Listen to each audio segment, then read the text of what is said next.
Yeah, I got it. Good morning. Welcome to regular session, Monday, June 16th.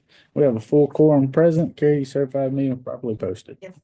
You'll please rise for prayer and pledges. James, right?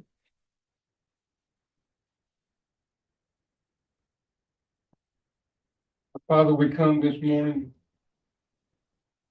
seeking your presence in this courtroom, that you may guide these gentlemen in the direction that you would have them go.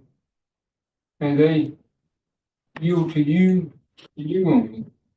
Father, we thank you for the word that you gave us this morning in 1 Timothy chapter 4 and verse 12. It reads, "Let no man despise thy youth, but be thou an example of the believers in word, in conversation, in charity, in spirit, in faith, and in purity." Father, may each one of us realize that we're in this place because you allowed us to be in this place. That allow us to be led by your spirit in this court. In Jesus' name I pray. Amen. Amen. To the flag of the United States of America, to the republic which stands, one nation, under God, indivisible, with liberty and justice for all. Honor the Texas flag. I pledge allegiance to thee, Texas, one state, under God, one and indivisible.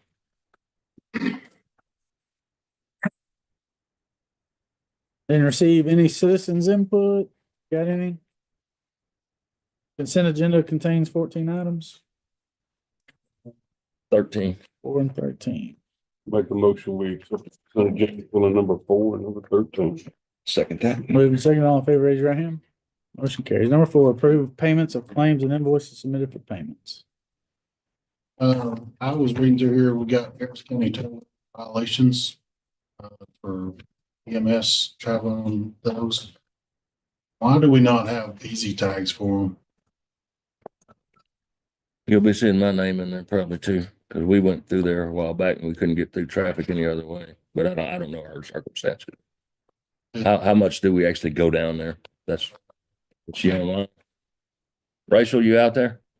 I did not see her. She's in a training session or something this Okay. morning when I called her. Yeah. So Well, I wanted to point that out. Yeah, I seen it, but Move to approve 4. I'll second that. Moving second, all in favor, raise your hand. Motion carries. 13, approve facility request 2025-72 allowing Winona Martin and group to use the gazebo on July 3rd, 2025 for the reading of Declaration of Independence. That should, yeah, you can go. that should read Winona Long Martin. We think she got married. We have 2 names, but it was Same person. same person. So our application says Long, but we think she got married since, so. All right. I move to approve. Second. 13. Moved and seconded, all in favor, raise your hand. Motion carries. Number 15, discuss and take action to approve meals, beverage, refreshments not to exceed $1,700 for Secretary of State Regional Training hosted by Walker County Tax Assessor, July 8th and 9th. Morning. Good morning, how are y'all? Good. Yes, so Walker County has been selected along with 13 other counties in the state to host a Secretary of State's regional training. The final agenda is not finalized yet. However, it does include things such as chain of custody, legislative updates, best practices, and hands-on training on the elections RLA, the mandatory audit for all counties beginning in 2026. So we will be utilized, as a training just for like a whole half a day is taking our ballots and doing this audit, of which we've never done yet, but it'll be a good hands-on training for our county and the others. The SOS training is opened up to all counties and to their election officials to accommodate 50 to 75 attendees. It is a working 2-day training that we'd like to provide a limited breakfast and lunch for all attendees, including the state officials, of course. We have the storm shelter reserved. We just need help with the food. I'm asking for not more than $500. That would include breakfast, lunch, and refreshments for 2 days. Yeah. Where's the money coming from? You have it or you need it? I don't have it. All right, we're looking at you. Okay. I'm fine. For one time, for this personal training. I do know that I know y'all have a budget workshop later where I am adding a line item into my budget because all the mandatory training, this is not mandatory, this is just a regional training. But all the mandatory trainings that we've done since I've been elected, I've paid for personally. So I think that it would be great since we are being, I don't want to use the word honored, but the fact that Walker County has been selected, I'd like for us to be able to, accommodate this, and they're coming from Brazoria, they're coming, it's not just like Montgomery County or Madisonville. I mean, they're coming from all over Texas here. And again, there's 13 that were selected, and we just happen to be one of them. I'm sure due to our location, but I'm sure because we have a great elections department. So at one point in there, you said something about auditing our ballots. Explain that to me. Yeah, it's a new audit. I don't know a lot about it. It came out of last session, not this one, the session before. Program. And so they have some kind of a way of picking certain ballots. I can't really talk about it much because I haven't seen one yet, but it has nothing to do with what we already do. So already by law, we already have to do a partial manual hand count after every single election, meaning the state says you count these 3 precincts and you count this race by hand. And that's the audit process we have now. Well, in addition to the partial count, now there's a computerized audit that we'll be doing. Again, I can't tell you too much about it because I'm not an IT person, but it is very computerized system that we'll be doing starting next year. So it'd be good to see how it works. So we are taking our ballots over to the storm shelter, and we are doing a mock using our real ballots. So it'll be good to see how that's going to work for us in the future for 2026. Make a motion to approve not to exceed $1,700 coming from contingency. Second. General fund. I'll second that. Moving second, all in favor, raise your hand. Thank you, Diana. So much. Y'all have a great day. 16, discuss and take action on approval of claims, invoice, other items for payment as presented by Community Subdivision and Correction Department.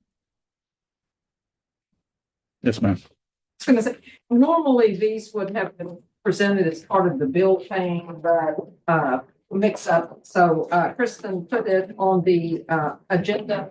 There is a minor change after audit of about $20 in the amount of the payment.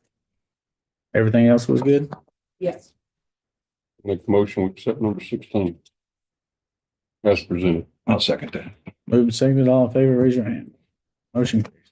17, discuss and take action on the purchase installation of metal doors at the JP3 office by Cowboy Contractors in the amount not to exceed $4,700 from the project contingency.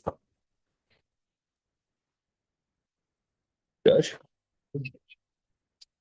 I got my question answered downstairs, so it's up to these guys now. So these doors are for my jury room door, and for my office door, as well as the entry door to the courtroom itself.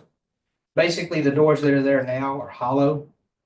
And like we're carrying on a conversation right here, if you're in the jury room, you can hear this same conversation sitting in the courtroom as well as my office. So what I wanted to do was to, for one, get doors that are insulated to help insulate that sound. So if you're in the courtroom, you can't hear what's going on in the jury room. The other thing was I wanted metal doors to also help with some security. Sure. So we have 2 bids. The first one was $6,850. The second one was $4,666. Previously, the Commissioners Court approved $800 for the doors through the maintenance. Last budget, right? The budget. Yes, sir, the current budget year. So I'm just asking to follow through with that and get the doors and get them installed. So what do you need? $3,900? Pretty much.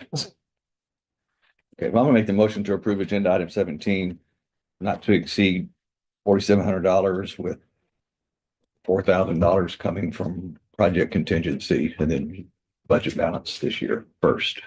I think the 800 went into Larry's budget. Yeah. I was in my- There's So, budget. yeah. All right. So we'll So we'll just just work on we'll say that. $4,700 from project There you go. contingency. I got a motion and a second. All in favor, raise your hand. Motion Thank you, carries. Judge.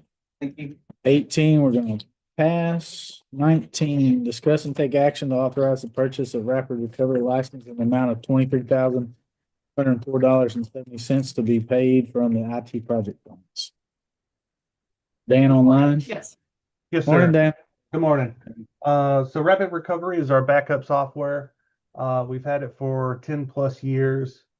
In the past, we had 2 licenses that we kept under maintenance. This year, Quest reached out to me to inform me that we were not in compliance with the number of licenses that we needed. They submitted 2 quotes, one per device and one for total storage. So I selected the total storage quote because it was less and more flexible. So to get compliance with the licenses, we need to purchase 23,204.70 to be compliant. And then the ongoing cost after that would be roughly $700 a year, similar to what we pay now for maintenance. And you have it in your budget. Project funds. So you don't have it in your budget. No, it is. So that's his, oh, that's what I thought. Yeah, IT project. Okay. Any questions? Only question, I mean, the coverage is, I'm assuming the coverage is the same and what we're seeing is what we got. The coverage is the same for the 2. There's no switch offs. One based on total size versus individual, everything's the same. Yes, the coverage and everything's the same. It's just a different model for licensing. Instead of doing it per backup server or device, we do total storage, which would just be more flexible. So right now we're backing up about 25 terabytes. This cost will cover up to 30 terabytes. So it's just more flexible. Instead of being per device, it's total storage. All right, I'll make the motion to approve agenda item number 19, $23,204.70 from IT project funds. Second. Moving second, all in favor, raise your right hand. Motion carried. 20, discuss and take action to authorize renewal of license and support for VoIP phone system not to exceed $59,563.92 to be paid for our IT project fund. Yes, sir. So last year we did the voice IP phone system upgrade out of project funds. We did not take into account the ongoing cost at that time. During the budget prepping for this upcoming budget, I caught that, and so I put this on the agenda to go ahead and get the renewal for this year, June 2025 paid for, and I have added this item as a budget fund to be accounted for in future budgets. Technology is not cheap. Always on. First year that maintenance is due on the replacement phone system. So it's an ongoing cost, but not budgeted this year. So the request is from the IT project funds. Is it gonna be this much every year? Probably. Oh, yeah. Yes, sir. You sure we need all them phones? Don't answer this, okay. All right, I'll make the motion to approve agenda item number 20 as presented from IT project funds. I'll second it reluctantly. Moving second, all in favor, raise your hand. Motion carries. 21, discuss take action to authorize the purchase of Microsoft 365 G3 license at the yearly cost of $54,116.46 to be paid from IT project funds. You're killing us, Dan. Damn. Yes, sir. So during budget, I caught that originally our initial plan was to upgrade our Exchange server from 2016 to 2019. However, I caught that both 2016 and 2019 are end of life October of 2025. So this was originally just going to be a regular budget item that was submitted for approval, but I did not want to wait till October 1st to start the transition. So I'm asking to start this project by initially purchasing the licensing we need to do our transition to the cloud. This will be ongoing too, I assume. Yes, so this is a yearly cost, for a full year. When we actually make this purchase, it should be prorated, so I don't know the exact number of what would be for this initial purchase. Our licensing goes through, November of 2025, so it's gonna be for a partial year.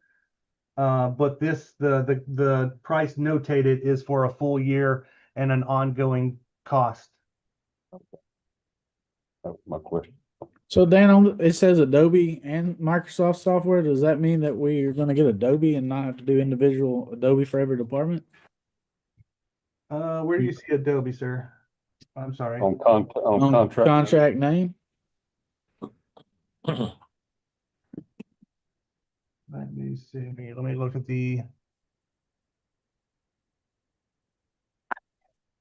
Third line under number one. Okay, Third on line. the quote. No, this, I'll get specification on why it says Adobe, but as far as I'm aware, Adobe products are not a part of the M365 G licensing, government licensing. What is covered, I did submit a backup for what would be covered. Let me pull up that documentation real quick. Let's see if we get a bigger mailbox for our emails. Yes, sir.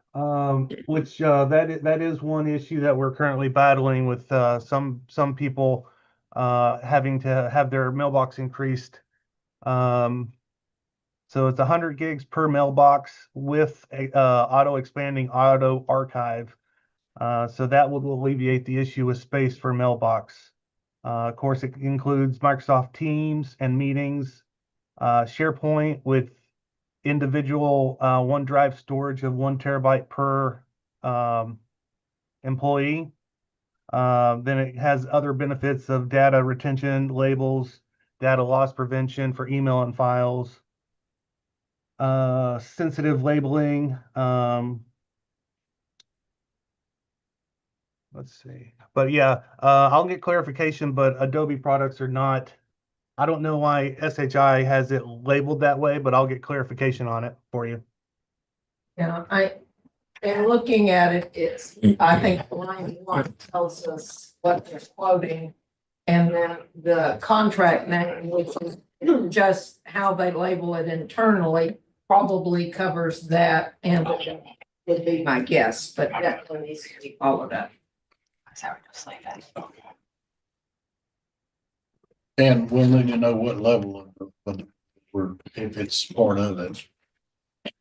I'm sorry, you're breaking up. Need to know what level of Adobe. Is it the generic Adobe? Is it don't Adobe even think it Pro? is. Or- I'll get that specification, but as from what I'm aware, it does not include Adobe. Right. Not the Adobe Pro. May, Might we just need clarification. End result is we ain't got no choice. You gotta do I'll it. make a motion, we accept number 21, not to exceed $54,160.46. I'll second that. Moving second, all in favor, raise your hand. Motion carries. 22, discuss and take action to authorize moving forward with the county's Microsoft 365 migration project. Yes, so this is basically a continuation. First, we need the licenses to be purchased. And now I'm just asking for approval to go out for bid on doing a transition from on-prem email and local file storage to Microsoft Cloud. And is all of the old, like my email's 21 years old. Is all the old emails still going to be accessible when we migrate to this 365? Yes, sir. The plan is to have everything fully migrated. Like a motion to approve 22. Second. Moving second, all in favor, raise your hand. Motion carries. 23, discuss and take action on creating and hiring a temporary employee IT technician 1 from budgeted funds. Yeah, so I spoke to Miss Amy to see, and we looked at my current budget, and we do have enough funds in my budget to cover a temporary employee for the rest of the fiscal year. So I'm asking the court to approve a IT technician one. It's a lower position at a rate of $23 an hour, up to $23 an hour, depending on experience, to help out the IT department. And how many positions do you have open right now? Right now, I have one open position that is posted. I have 5 applications, and I selected 3 to move forward with interviews. Right now, it's at the point where HR is doing the employment and reference checks. But we should be scheduling those 3 interviews this week. And the 2 other applicants, I would say, would be more suited for this temporary position if they're interested in that. Okay, Dan, so you're creating this position, right? Yes, sir. It's a new position.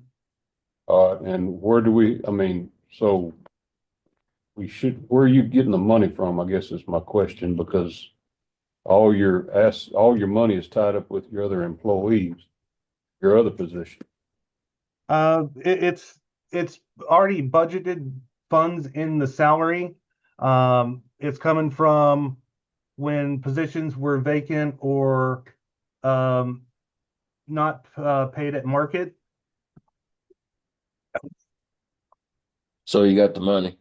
Is this something you're looking forward to maybe continuing through the next budget? You gonna ask for it, or where are you going with it, Dan? Yes, I would like to continue. I do have it in my budget request for the upcoming budget process. Okay, well, you know you stand a chance if we don't approve it, you'll have to let this person go. Yes, sir. Okay, you got the funding to do it? Yes, sir, I do. Like temporary, we would establish a Yeah, termination temporary, date of just one. September 30th. Yeah. That we could rescind, but we have to have a termination date on it. Yeah. All right. Yeah, because I don't know, I just, See what you're budget- taking money from jobs that are, I mean, from positions that are already budgeted. Yeah. That could backfire on you in a heartbeat. There are sufficient funds there. Okay. It'll get him to the next budget, and then if we don't approve it or do approve it, then we move forward from there. Budget, because he is saying temporary. Yeah. So the job. I'm good with it temporary, so you're saying temporary. And whatever the court decides for next year. All right, I'll go with it now. You good? Yeah. Yeah. All right, I'll make a motion to approve agenda item number 23, hiring a temporary employment with a termination date of September 30th, barring further court action. Moving second, all in favor, raise your right hand. Motion carries. Thank you. 24. Yes, sir. Thank you, Dan. Discuss and take action on health insurance renewal for plan year 2026. It's Amy. This is our insurance renewal rate for October 1st. Pool average was somewhere between 6% and 8%. Ours came in at 4.2% for the year. So roughly $460 annually per employee. So $184,000 for the year. So if an employee has family coverage, it's going to go up $513 a year. So this is just a renewal. It's 1 pages. Point out a few things for you.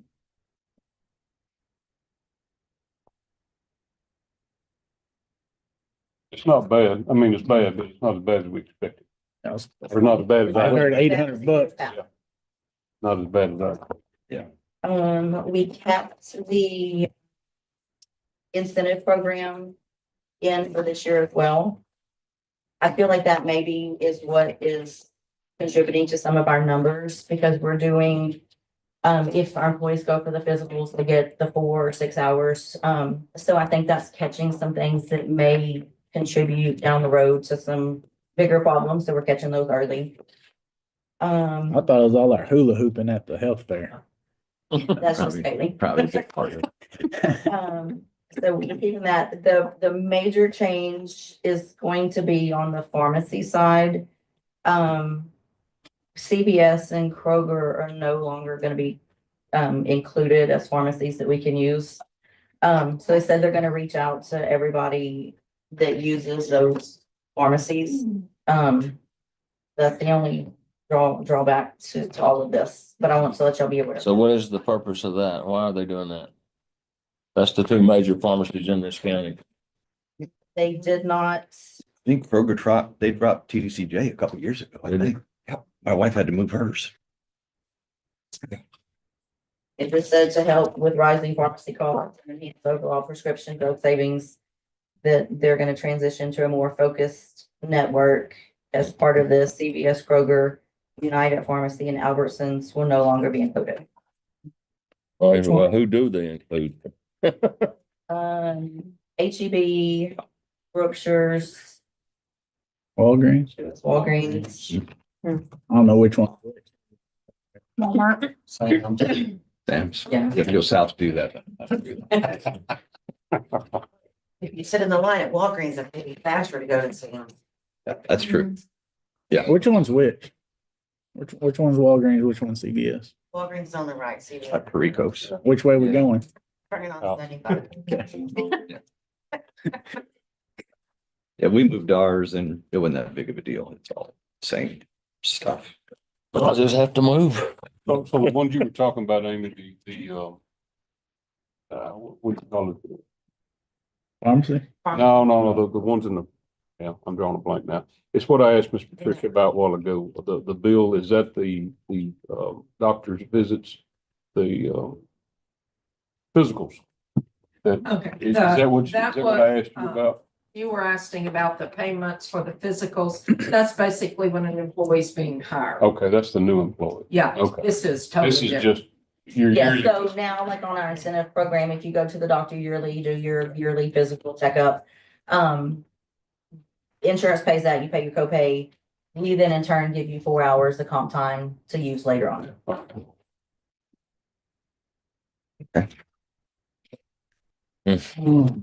Okay. Since you're moving, I can't make that motion. I don't like it. I'll make a motion to approve agenda item 24 as presented. Moving second, all in favor, raise your right hand. Slowly. Motion carries. 25, discuss and take action on defendant access software addition from Tyler Tech. We had a meeting a little while back, in regards to this. This is basically allowing the defendant to be able to go in through the Tyler Justice Center system and make payments on their cases. This essentially would eliminate the traffic payment that we currently have set up on the case management. We have a lot of issues with that, of people paying the wrong courts, things of that nature. So we feel this would, one, assist with that. Two, it will allow the staff to use the system instead of us having to use our credit card machines. We'll still have to have those for records management, not case management. And the fees are the same as traffic payment. It's passed on to the defendant to where the county will have no cost with this. And I had sent this to Quentin for review, and I think he didn't have any objection. Okay. And this would affect the county clerk, district clerk, and all 4 JPs. Everybody's good with it? Everybody, all the folks? I'll make a motion to approve agenda item 25. Second. Moving second, all in favor, raise your hand. Motion carries. 26, discuss and take action to execute engineering contract with Blau Engineering for GLO MIT grant contracts 24-065-141-E999 and 24-065-144-F003. Morning, Johnny. That's my motion unless Johnny wants to talk. Yeah, go ahead and talk. You're standing up anyway, so. We've got two contracts here because there's two contracts with GLO, which you guys approved in the last meeting. First one ending in E999 covers the shelter, precincts 1 and 2 road projects, precinct 4 drainage project, And then the other one covers precinct 3, all your drainage stuff and Wood Farm Road. These are, all the terms of the contracts are dictated by the other, including our percentage of funds. Works has BGs and comments. And we're excited to get started. We're ready to get started too. Second. Questions? Moved and seconded, all in favor, raise your hand. Thanks, John. Thank you. 27, discuss and take action on the payment of Texas Association of Counties property renewal for July 2025 through June 2026 at the cost of $211,901 for Walker County coverage and a cost of $5,000 for 12th and 278th Judicial District CSCD coverage with policy changes as noted. I got a couple questions on this. If I'm reading this right, our deductible is $10,000. All of our structures, the way I'm reading this, is that right? I don't think so. Who's our insurance on? Who's gonna answer these? It's the universal. Or Ally, I think, Ally's worked with, the insurance quite a bit. I think it went up. The property went from 5,000 to 10,000 here. That's what I'm reading on here. So my question is, when you start looking at the actual schedule, we've got a lot of stuff on here that's either under 10 or right at 10. Why are they still on? I mean, if our deductible's 10 and in that Tam Road's $9,800, 2,000 bucks, 1,000.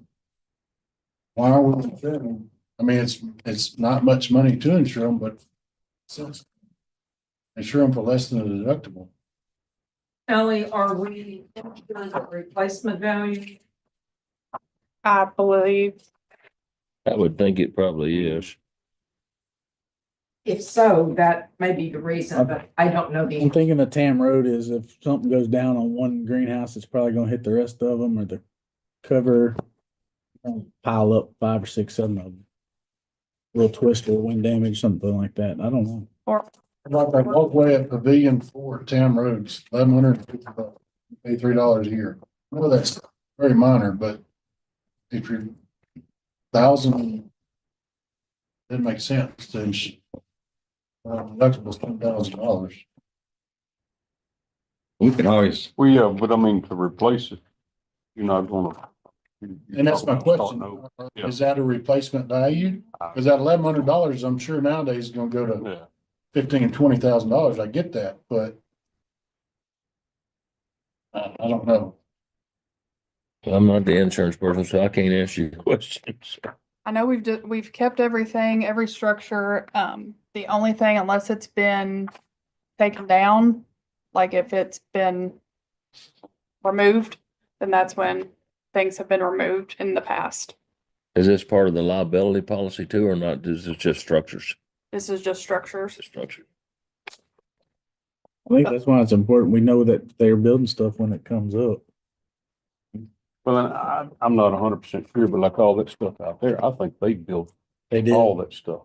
Yeah. And Yeah, we just cover it. insure it because it's on county property. Cause they just put up another building the other day we didn't know about. Yeah. We had to add it. They're buying it.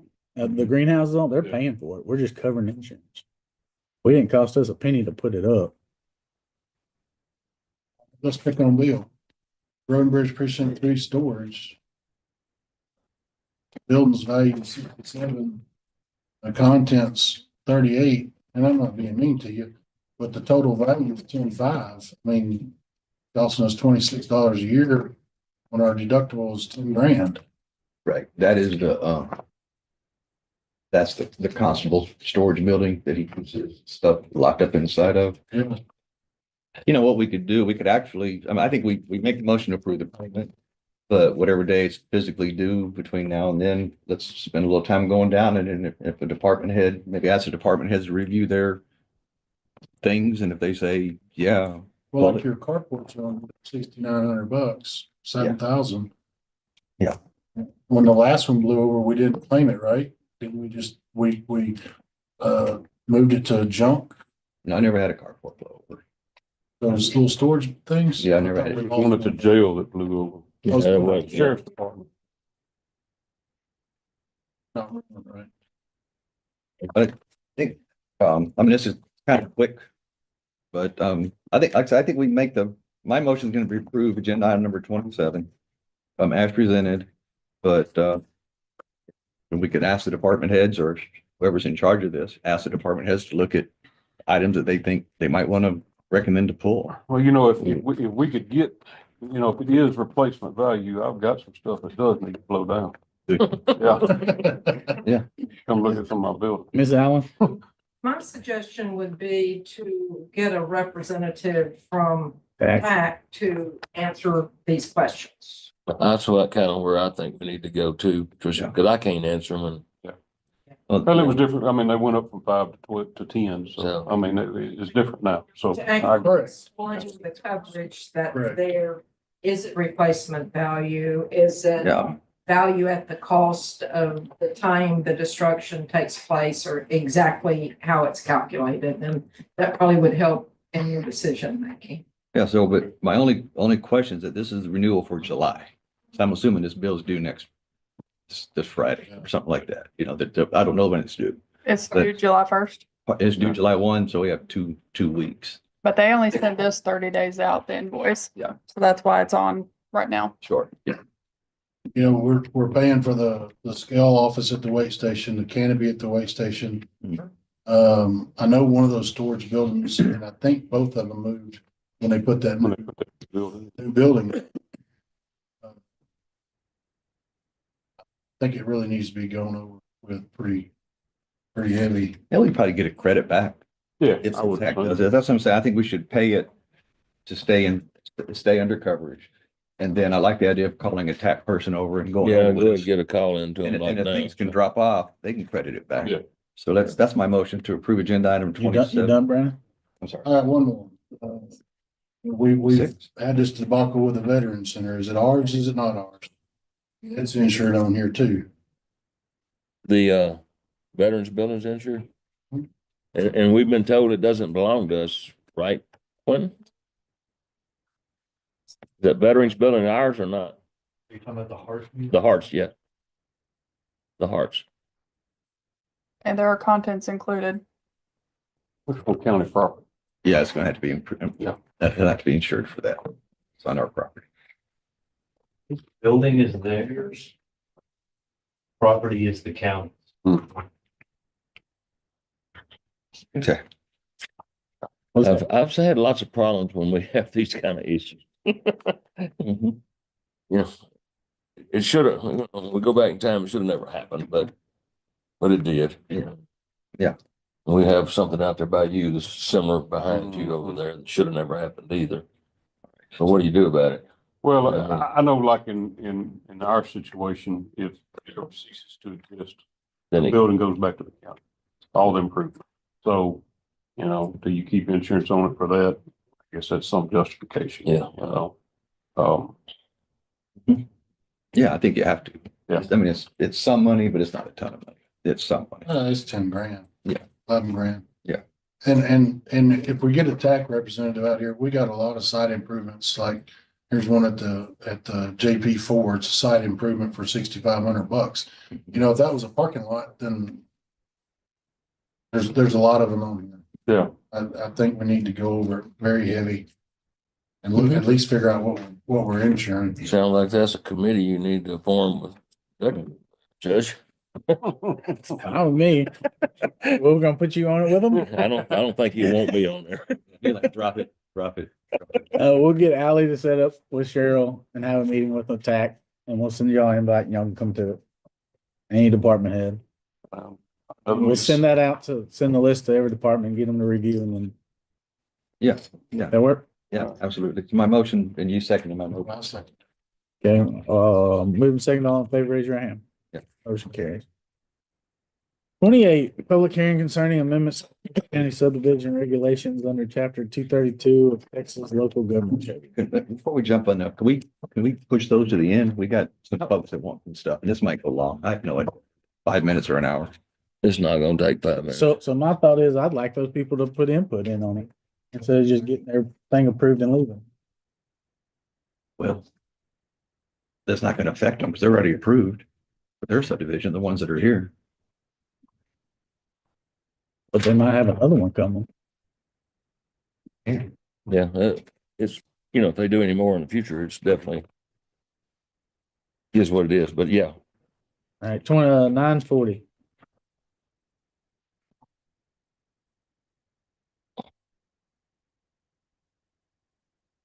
Daphne, Monster. you back?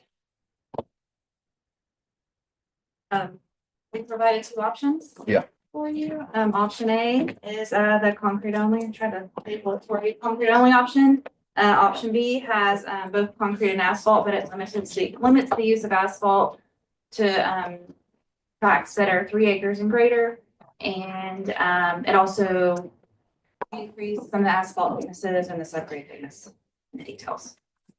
There's obviously an option C, which is what you guys want to do. Yeah. We just didn't prepare beyond this. If you guys wanted to lower the acreage, done by acres now on the asphalt allowance. That's number 33 so you guys set it. Right here. We set it at 3 only because that's That's the only one. not because of some reason that we had. Oh, that's. So that number can be lower, but once it. There's always the option to even both as options. My option hasn't changed since last quarter.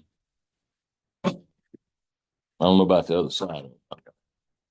I've read through both of them. I'm not leaning, I'm for the option B. The blended with the 3 acres and above being having asphalt option. People want to come to our community because of what we have, and I think concrete only drives it to where the developers are gonna have to go smaller lots to come out to where they make money and want to continue on and I'm gonna say that the newcomers need to pay for something. And they need to pay the entire cost of what it takes to keep from redoing these roads for many, many years to come and not put the burden on the taxpayers. But we're in public hearing, so I'll wait till we actually get in the agenda item. Yeah, and I was very much thinking of B, but really, the more I thought about it's to go back and forth is, I think it's a problem if somebody does a subdivision, and this is the scenario I put in my head, somebody does a subdivision bigger than 3 acres, and the road is a hot mix asphalt road in front of it, and we say, hey, we're not gonna accept it because it's hot mix asphalt or whatever. And somebody builds behind them and they put in concrete and they're like, hey, we want county coverage on our roads. Now we're having this mishmash and stuff like that. So we don't have a good option for roads in the future as far as being able to keep up with them. And we're not going to get to the point of not taking roads. That's just not something that's in the scope right now.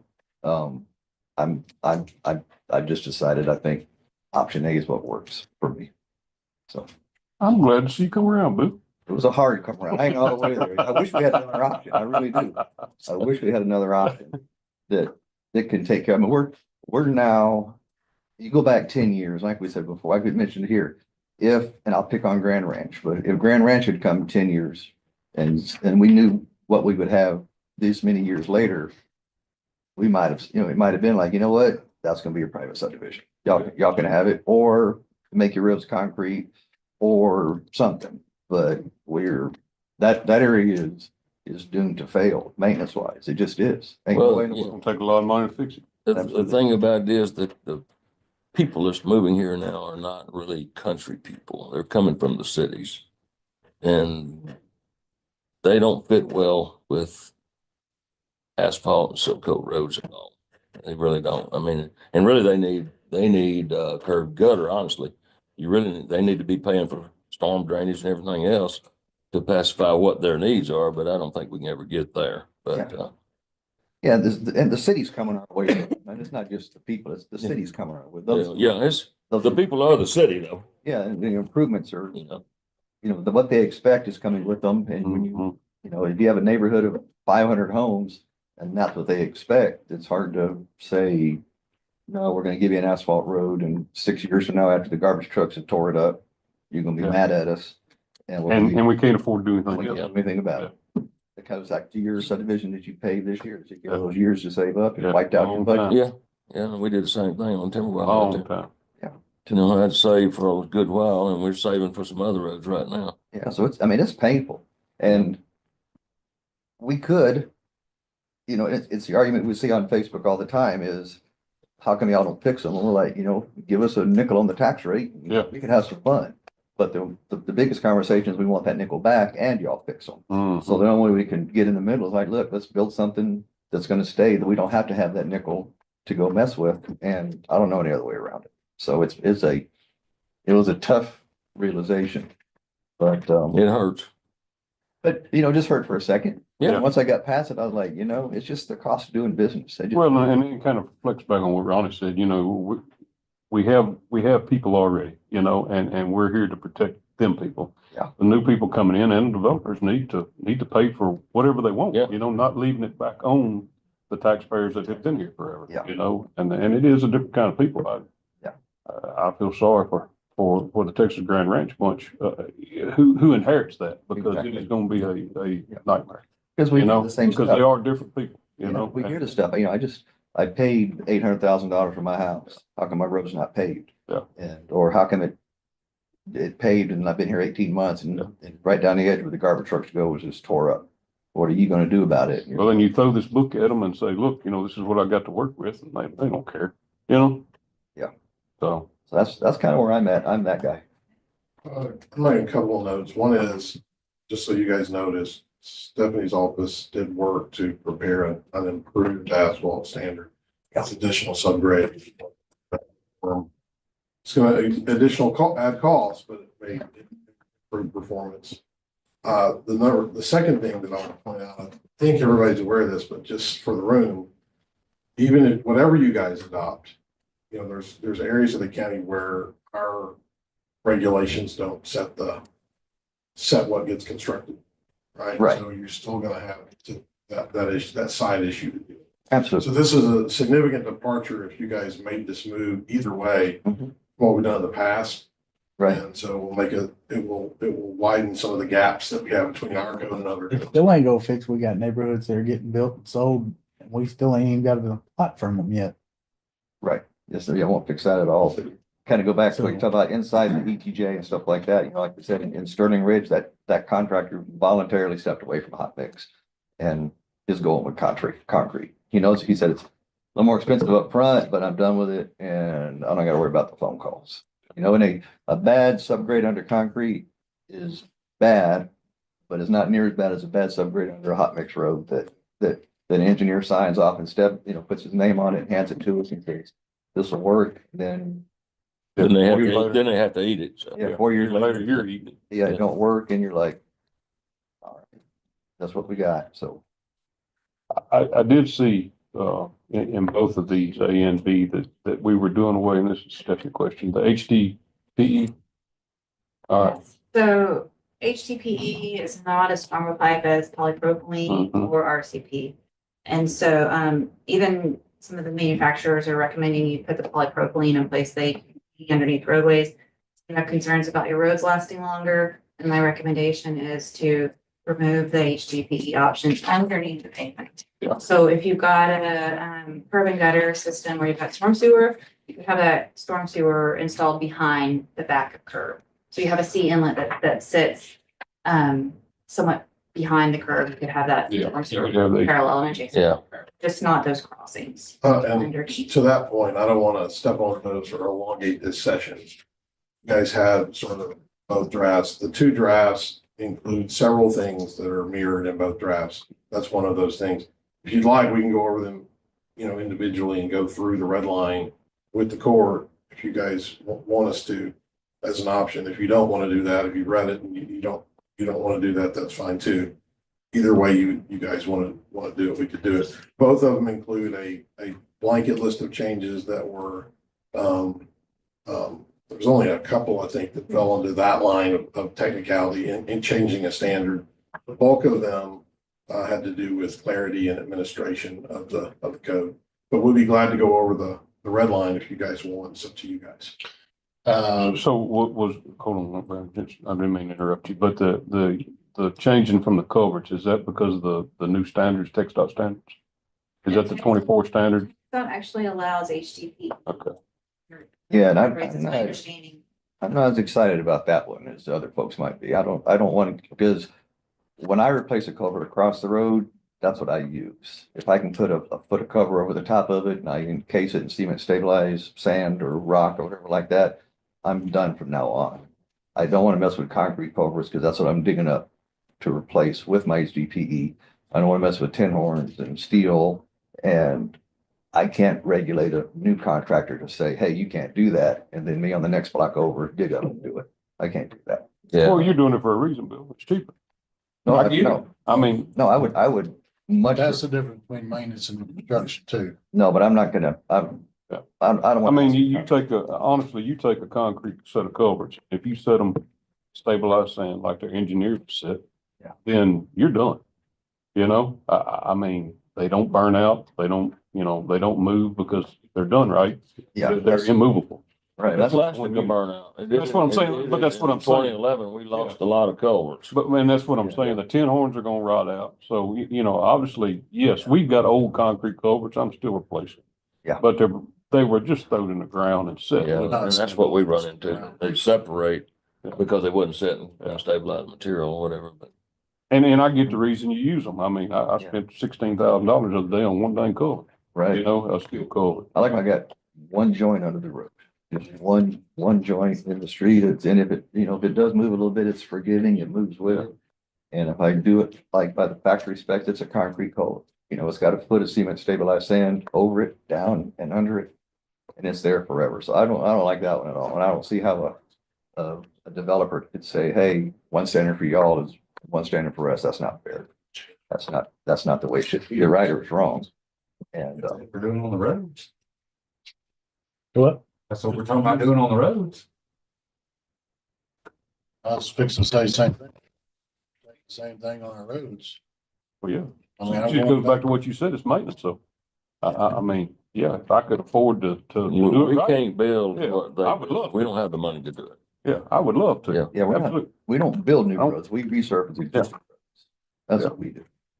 So that's different than building a culvert where I tear a culvert all the way out to the actual bottom of the world and build it all the way, but we scratch the top 6 inches off of it. Yeah. And grind it up, and put it all right back in the same spot. So that one I don't have a So problem. I'm not against taking them out. I'll be real honest with you. We got in a big argument about the virgin HDPEs versus the Right. recyclables. Yeah. Was a big mess. I don't like the word recycle at all, but. And so, I mean, the contractor's gonna do it for a reason. It's cheaper. I get it, but I mean, I don't like tin horns, absolutely hate it. Our ground eats them up, argue all the time about it. But they're cheaper and they set them, and so I'd much rather have steel or if it's done right. No, that's just me. Greg, you got some? Very similar to Pardon me? the polypropylene. Yeah. Weight and it just performs much better. It's slightly higher cost. That's which one? What, is that the light gray one? Okay, I can live with that. Yeah. So that's permitted. That's- So we're good. Now we're better again. Yeah. I had a okay. big old speech. I knew you'd come around. What you got, Greg? Yeah, my concern's not the pipe, the pipe's one thing. I feel like the vision has always been for this county, kind of a larger lot type development. I've heard y'all talk about it, avoiding the high density, for your schools, your services, all those things. And to not have an option, to me, concrete kills a 5, 10 acre, 15 acre type development. You're not gonna see somebody build that. So to take that option away, to me, steers away from what the vision feels like it has been. Puts a lot of stress on your schools and services when you lean towards high density, which is what concrete does. So, in the small lot, absolutely. Whether it's 2 acres, 3 acres, 5 acres, I feel like somewhere there would be a break to help encourage the type of development I feel like we've always looked for. And that's as a citizen, and a community member more than, a contractor or developer. To me, your regulations dictate, your vision dictates your code. And full concrete all the way through says we don't want large lots anymore. So that's my concern. As far as the details, the concrete, the polypropylene, all that's not a huge deal. Like taking away all avenues for large lots is what concrete does, in my opinion. Yeah, I don't think you're gonna stop them from building whatever they want to. The growth is coming regardless of what we do. No, I agree. You But know, and I don't think it's gonna affect the larger lots either. I mean, as much as they're selling this land for, y'all can pay for that 30% or whatever it costs more. Cause if we stay with asphalt, we're gonna have to up the standards to the point that it's gonna cost the same as that concrete. That's my opinion. yeah, I mean, Did we get a, I don't agree they're the better street. I mean, Yeah, I appreciate your opinion. I do. I mean, But we've also got, Manners out there that built to Thornberry. I mean, it's concrete streets. They're big lots. And so, it works. And I agree with Greg totally on most of that, but one other thing that I worry about is like, what about the future? How are you gonna fix I mean, concrete at some point is gonna fail. So what's the price difference to fix that versus what y'all are fixing now? So y'all are talking about the maintenance. How are you gonna handle like what's the plan? Your maintenance, it'll be the same thing you do with all this asphalt. You cut it out and fix it. how much more is it gonna cost you? So 40 years from now, I'll probably be dead. So, just can let the next guy worry about it, huh? yeah, absolutely. You need to push it as far as you can because we can't keep taking these roads. I agree with you You know. 100%, but I mean, I think, I just I don't want y'all to not think about that in the future, you know? I mean, some of them may last 40 years, some of them may feel like 20 years. But how much is it gonna cost you? You can't fix the ones you have now. How are you gonna be able to fix one that costs twice as much? That's a concern that I have as a You citizen. can't keep taking these as killing us right now either. The option is to quit taking them completely, but I don't think these guys will go for that.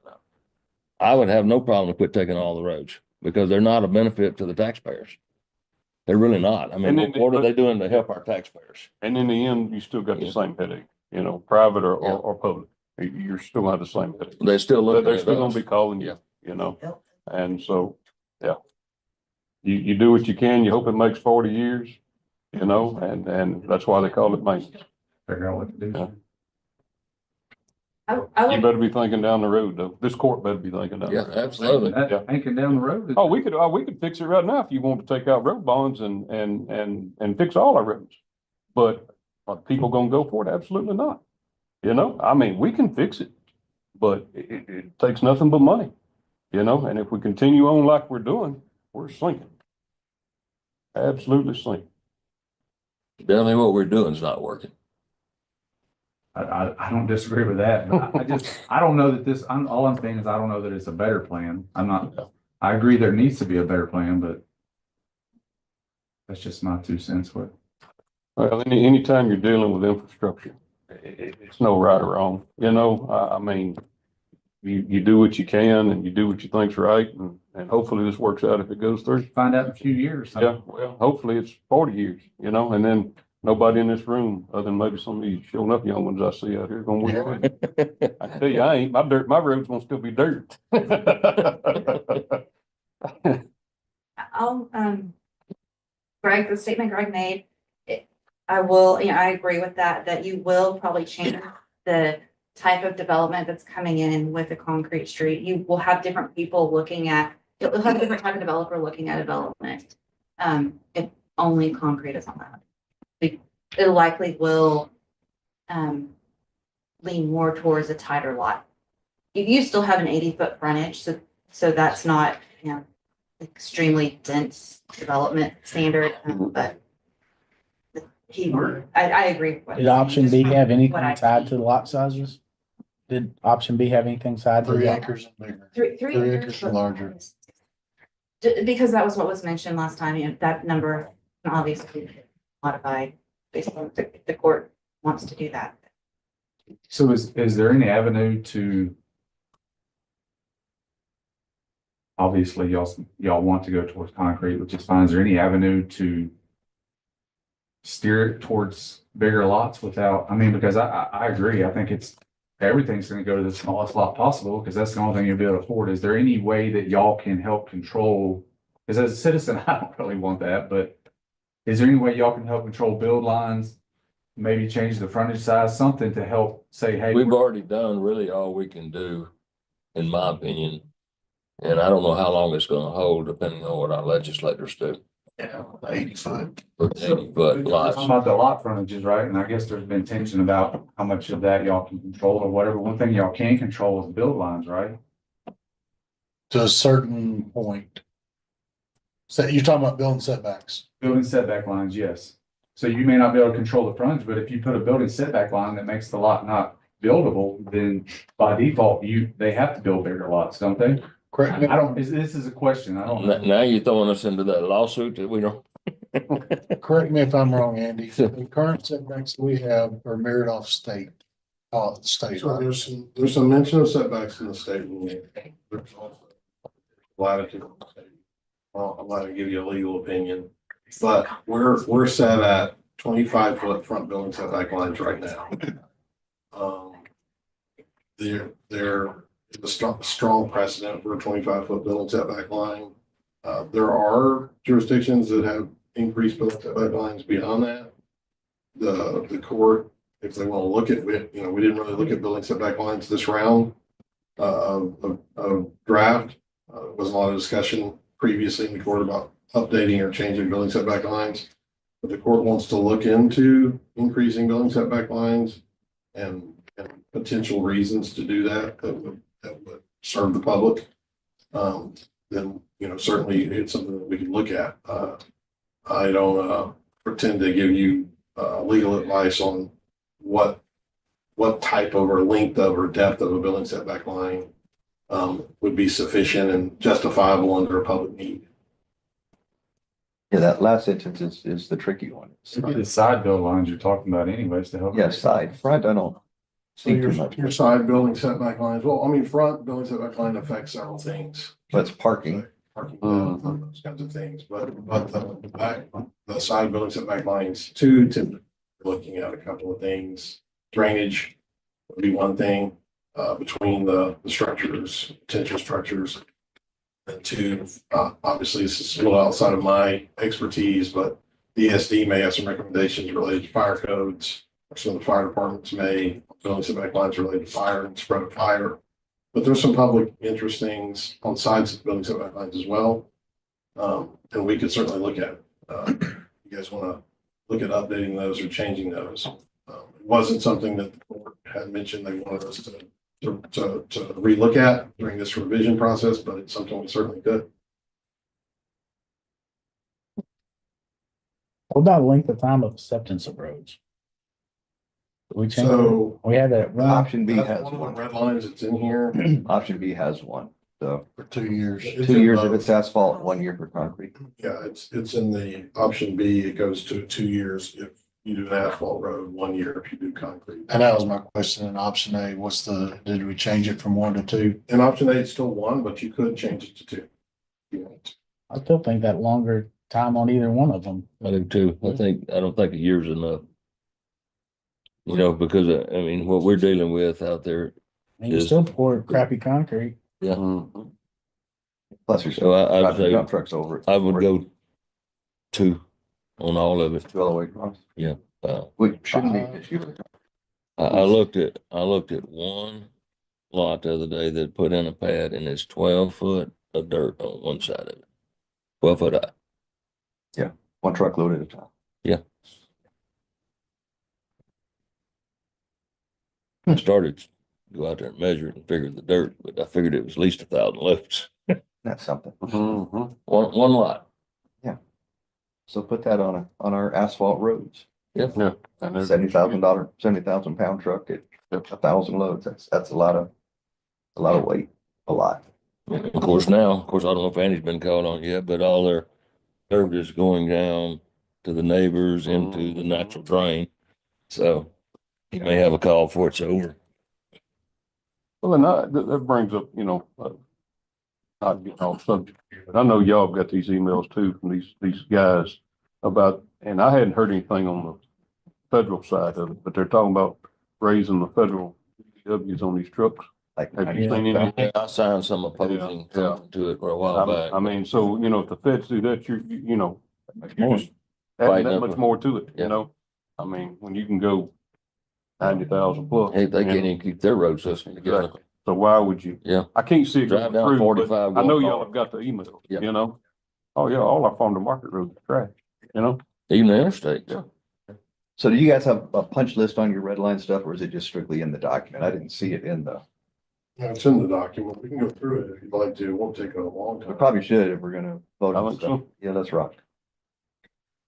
You want to get on the agenda item and get out of the public hearing? Or- You know, we're in the public hearing now. Yeah. I think I've probably heard it. Y'all got anything else to say? Greg? Just one more, I mean, bounce back what Stephanie said. I feel like you are sending a message that we want to be urban. Option A says we're in urban county. And as a citizen of Walker County, I don't believe that. I just soon it all stay in agriculture and animals be out there than I had I people. would never see that. You know, that's where I feel about it. Option B encourages what we all like. And option A discourages. It sounds like we're all option A. So I Well, I disagree. feel like everybody said, to me, we're fighting two different deals. We want to be urban or we want to be rural. This is a financial thing we're fighting with the roads. But it's going to dictate the direction our county goes, probably forever. But if you wanted to be rural, I'd say don't live up and down the I-45 corridor. I have come to realize that, Like it. you know, and so it will be urban before we're out here. Yeah. Period. Not me. I don't know. I agree with it. Old man lived a long time. We have a vision of a semi-rural community, and when we go to Plan A, which looks like we're fixing to do, we're killing that vision. We're changing our vision. So we're going urban. Well, think about on our rural subdivision that we have out there. We're 4 or 5 years into it and it's blowing up. So Yeah, I mean, we can't keep going this way at all. even with And option B, At all. and option B deals with that. It puts another 2 inches of stabilization. It puts another 2 inches of base material, and it puts another inch of asphalt on That it. ought to get you right up to what concrete costs. All right, well, I'm gonna throw a little something on that. We done this last GLO project, which we're moving on to another one. And I'm gonna put it out there right now. I am very pleased with the things that went on as far as the end product we had. You know, we're taking an old rural road that had nothing on it. We put more rock on it, more stabilization in it, more asphalt on it, and I am still getting failures. You know, the asphalt is not working. And we're not talking about a lot of traffic. We're talking about the structures. You know, they couldn't have built that road no better than they could, I don't think. But I mean, we upped everything and it still is not working. But I travel, take my wife to St. Luke's Hospital in downtown quite often. I travel to HGAC and get caught in traffic and have to get down on the surface streets. I have not drove across a city of Houston street, back roads or any of it, that's concrete, that doesn't need all kinds of repairs. It's gonna be expensive. But how old is that road? I don't know, Danny. I mean, your road is. I mean, Jerry 40. Nemick built 45 up and down it. You're always gonna do maintenance, And they're absolutely. steadily tearing that concrete out when they're coming north, you know? Your reference is cowboy country. My reference is a slab. You know? Okay, but The slab was 100 years old, man. Yeah, and yeah, it was a little uneven because it had settled, but it was still better than any asphalt, you know? So when we do those GLO projects, are y'all gonna go back with concrete? No, we were probably going to have to stay with asphalt, I would assume, you know? That might be a Johnny question. What could we do? You know? we submitted it as asphalt. Yeah. It's gonna be hard to double. Yeah. And having to find out if there's any kind of real, then I guess we don't have to. Well, I know what we do is not working, and I'm willing to make a change to try something different. You ready, Andy? Let's move on to the next agenda item. All right, we're gonna close. Anybody else on public comments? We're gonna close public comments at 10:09. Is Luke Williams here? We're gonna keep on going with thing then. Yep. As we go through.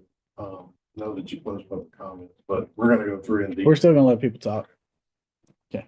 29, discuss and take action on order 2025-77 to amend the Walker County subdivision regulations under chapter 232 of the Texas Local Government Code.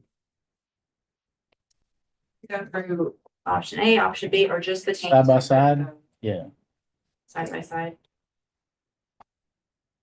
most of them should be the same, right? Correct, yes. Yeah, we'll go through the ones that are all the same, and that way we'll have that, and then we'll go. So I'll just go through option A. Because it's the options that are on both. Page 12. We've changed the number, we've reduced the number of plat copies that need to be submitted from 6 to 5, by reducing one less Mylar, so only 2 Mylars instead of 3. That's a legacy.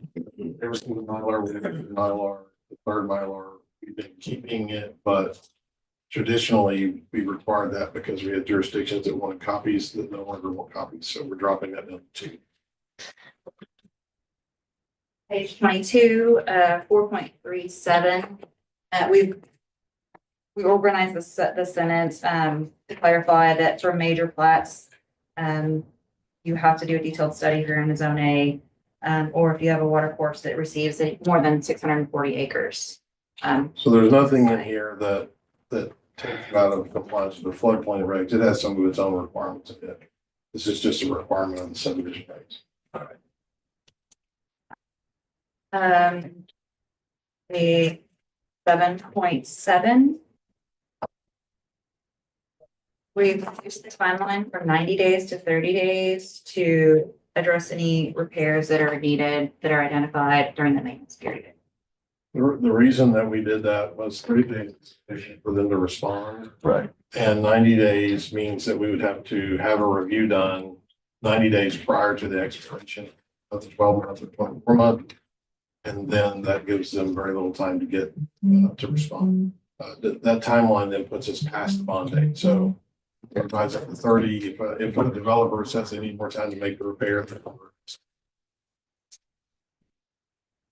2.2. This addresses the change in to WIP. What page, Tiff?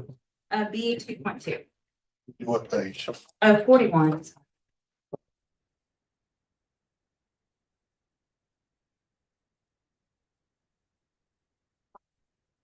125 the frontage or more, you can go to a 4-to-1 lot to depth versus a 3-to-1 for 25. Okay, I was wondering how that was tied together. So it's over 125, you can go 1 to 4. Correct, and it pretty closely ties to the urban versus rural. Technically, if it's a curb and gutter, it's an urban section. It could be 125 foot of frontage, but it's urban. So this just kind of eliminates that. You could do a curb and gutter that's got 1 acre lots or more, essentially.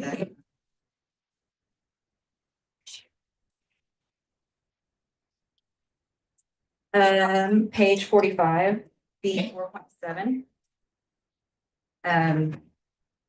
So this is where we clarify that the professional that's designing the plans is responsible for the pavement cross section and the ultimate design, that what's included are just minimum standards for the county.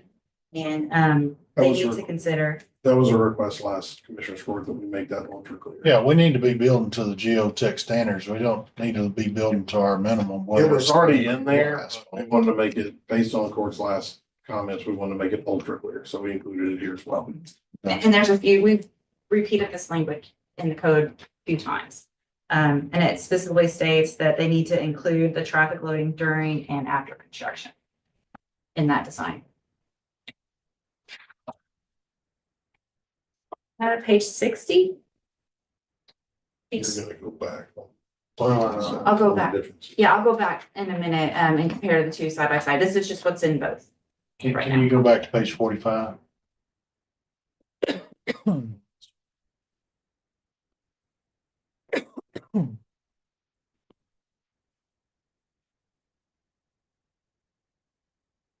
Go further. There. How are we going to enforce that? And I'm talking about the during and after construction. Because everything we do right now is with trips per day, period. That's how we build our roads. How are you gonna enforce the 1,000 loads that he's talking about over there? It falls down to engineering during design. So typically the geotechnical engineer works with the civil engineer in the design of the pavement cross section. And so they would work together to determine what that traffic will be. Make that acceptance longer or at a build out. So there's really no enforcement mechanism. Like, we're not gonna have somebody out there counting trips and counting trucks. So the enforcement mechanism is a design stage. So the idea is that they would design for not both end use of traffic, but their design would also include what's been mentioned by several members of court is construction phase use of the subdivision, which may not ultimately be the normal use. And then where you see the most significant difference of those is in the the developer builder sites, because there's a massive initial construction influx onto those sites for a short period, and then after that it goes to normal use. On the land development sites, it's a more slow and gradual build out, so you have those trips occurring, yes, maybe loaded to the front, but they occur for years, decades even. So I'm bringing it up, and I was headed towards what Judge just said. When we're going through this, option A, we need to add that years to the acceptance phase of this. I don't think it's in option A, so we need to make sure we put it in. Yeah, to your point, that would be a way to test the design, is just by seeing it perform. Right. Outside of that, and allowing for that, like the judge said, allowing for that extension, whatever you guys feel is appropriate to sort of test it in the real world. Because I think it was brought up last time, and in the norm, we don't see anything built beyond our standards. We don't, on paper, right? Whatever our minimum is, whatever we set our minimum is what they're going to design to, whether it works or not. Typically, what we see in the review is that the minimum design is what they are recommending. Which it may be because the engineer that's designing the pavement section believes something less than that minimum is what's required. And so they're recommending to meet the county minimum. That could very well be the case, but it might not be, but it is possible. But they're not willing to put their checkbook out there and fix the road. What she's saying is, have a standard that's You know, I had to say it, right? strict, then their determination will constantly be below it. And if the requirement is that you go to your recommendation or the strict standard, then they're always going to come up to meet the strict standard. That's a possibility. I'm not saying that's what's going on. I'm just. I can't imagine them being below the minimum. But I can because of the cost of it. Page 60.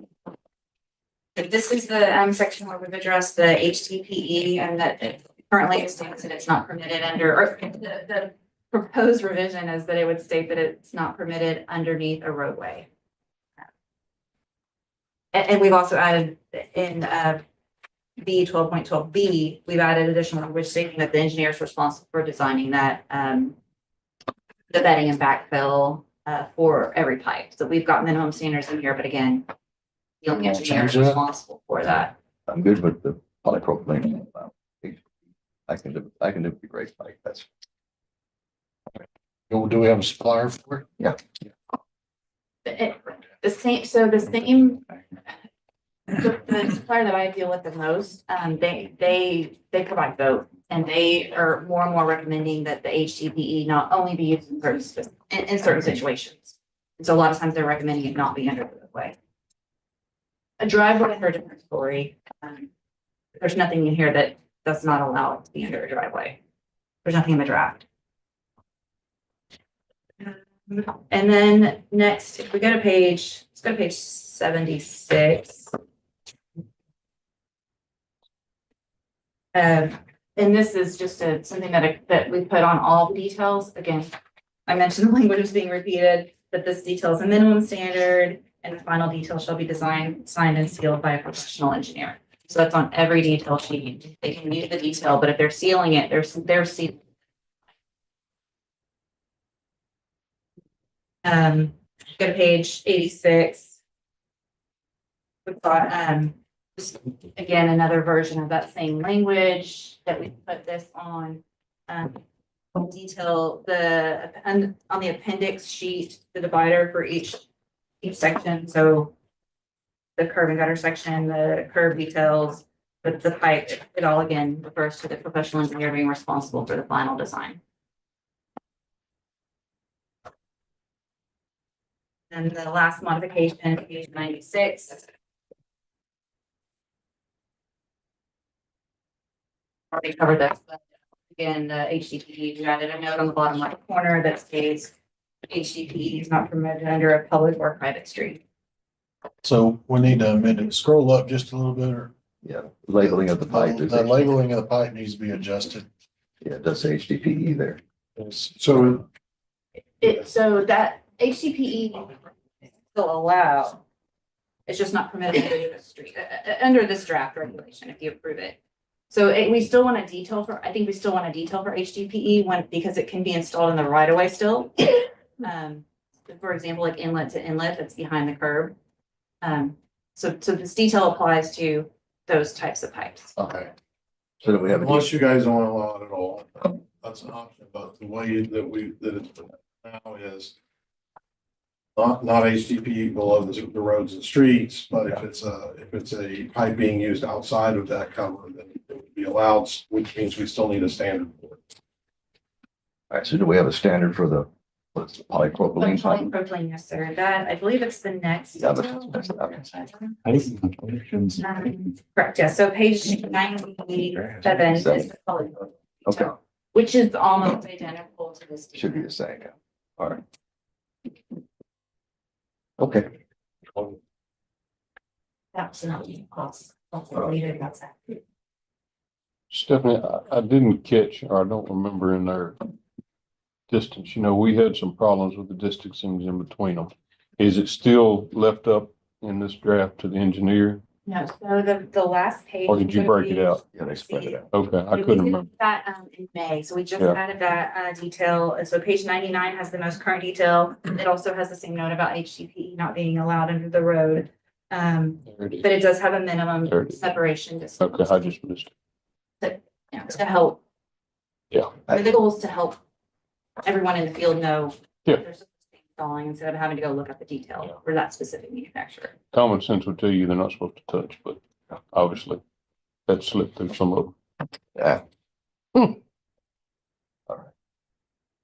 So those are the, Okay. generally the revisions that occurred in both. So we can go through the side by side if you want to now. I think it's kind of wasting our time. Yeah. Yeah, the ones that are in. Unless you're coming over. Some things that He looking at you, Bill. would be related to your roads. But that would be the differences. So in the option B has an asphalt and concrete option, then you have language in there about when that triggers. So you have both standards called out in there. In option A, you're going all to concrete, so you don't have that triggering language in there because it's not being a secondary option. I would like to know, a 1 mile stretch of road, new standard asphalt concrete, new standard concrete only. Because we're gonna get the phone calls if y'all are killing us with this. But it'd be nice to say, it cost me $125 a foot to do an asphalt road. It cost me $140 a foot to do the concrete. I'd like to have that number in my head. Tell them to call you.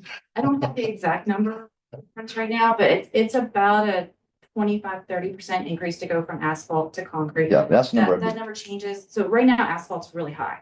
And even in some cases, we're seeing it close to the cost of concrete. But it depends on the year, it might be 50% the cost of concrete some years. But that was also compared to our old standards. Yeah, you upped your standards on your asphalt and your stabilization, which drove your price. I do have, I don't know, it's not public comment, but on the regulations, when y'all went to 70-foot right away, the radius on cul-de-sacs didn't change. I feel like should change because the 50-foot radius really work for. Okay, we'll look at that. You see what Yeah, I'm yeah. saying? We'll look at the radius. The right of way, But it's- so right of way radius is what I'm talking about. We've made them 60 foot in the past with the 60 foot. We made them bigger than what the standards called for by 10 foot because the other ones didn't work. What's in there doesn't work on the ground with open ditches. Not very well. Right, and the standards is drawn to be more generic, so it could apply to roadside, to open ditch or curb and gutter. If additional width is needed, then you may need more for open ditch. There might be something I'll look at because when we went to 70, we just laid out that last deal. I'm like, I thought they would have changed that, but y'all didn't. Might be something to go overlook. Yeah, this is just a minimum requirement. Yeah. So what is noted, we have a 40-foot edge to edge requirement, or 40-foot radius, so 80-foot diameter on your cul-de-sacs. And then 100-foot diameter on your right of way for those cul-de-sacs. And so 10 feet a lot of times, so additional 5 feet on each side, right? It's 10 feet on each side, sorry. 10 feet on each side is not enough room for your roadside ditches to fit. So on an asphalt. The design engineer should be dealing with that. You don't have to go by our minimum standards, but they do, That is true, you know? we could look at adjusting. Yeah, I haven't noted on this, verify It's better for y'all if y'all go ahead and up that some. Yeah. It actually works on the ground. I think Greg and then one of the ones that were telling me like this, but like it's just not working on the ground. So then we went to the next one, we made it bigger. Where, Yeah, you're pulling your ditches in too close. yeah, it ends up, yeah. What kind of supply we got on asphalt versus concrete? Kind of what? Supply. I see concrete trucks every day. Well, I do too, but I see asphalt running down the highway too. I mean, we got one concrete plant here. Supply and demand. Is that what we're gonna get a bunch more concrete companies, or are they We gonna might. stand up their own plants? Yeah. They're not. Do what? They're not gonna come at all? No, he said the concrete trucks aren't hard on the roads at all. Right, well, that's what No, they don't buy the road because they're pouring it in front of it. They're on the dirt the whole time.